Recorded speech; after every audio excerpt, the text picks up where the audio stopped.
because there are attachments for anything and everything on here. So for example, we might have somebody that works with tools, so we can stick a screwdriver attachment in here.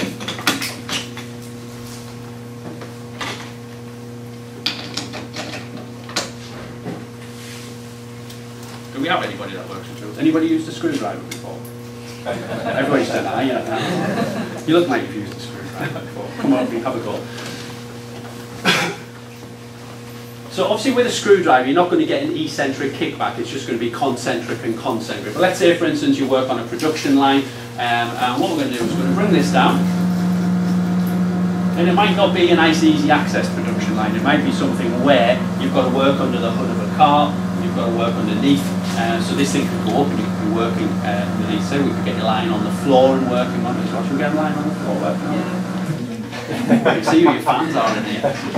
Let's say under the bonnet of the car. Okay, so we're going to tilt the head unit into a position back here and bring it down a bit. So remember, we might be working on a production line where you might be doing this task for 8 hours a day. You'd obviously have your rest intervals determined by the supervisory staff and on the occupational health side of it, in theory, but you never know. So what we're going to do is we're just going to work concentrically this time. So this way, you're going to be able to turn the screwdriver one way and then turn it the other, but there's not going to be any kickback. So you won't hear the motor like we did last time.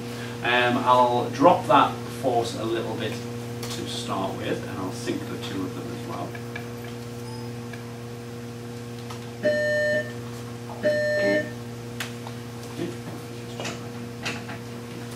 I'll drop that down a little bit more. That's probably a little bit too high.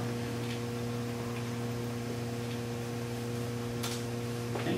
So if you give that a go, so what we're going to do is be able to measure how far you've turned and how much work you've done as well. So imagine you're having to do this for 5–10 minutes at a time, tightening something up or loosening something.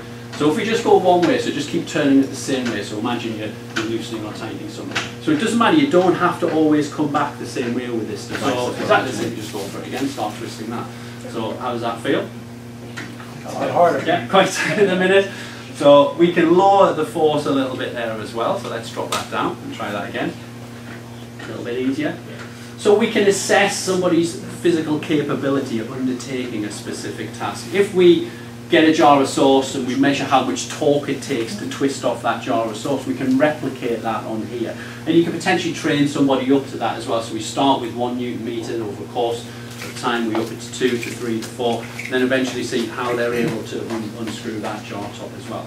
Now the other benefit of these little tools as well, if we pop the rubber cap off it, it's a bit knurled there as well. So if you've got somebody working in an industry where they need to be sensitized to rough materials, again if you're working in manufacturing, you can get them to do it with this, and eventually that will toughen the fingers and they won't find it so hard to use as well, and less blisters and less pain from the job as well. Now the attachments that come with this are all sorts of shapes and sizes, as well as the little bottle tops and the big jar tops. We've even got key attachments there as well. Imagine if we tilt this, lift it up, you can look at somebody's capability of not just putting the key in, but them turning it as well, and how much force. Now imagine again if you've got somebody that's relatively elderly and we want to look at, is their key in the right position for them? And they come along and they're struggling to get the key in, and then at this height they can't turn it with the same force than if you put the lock down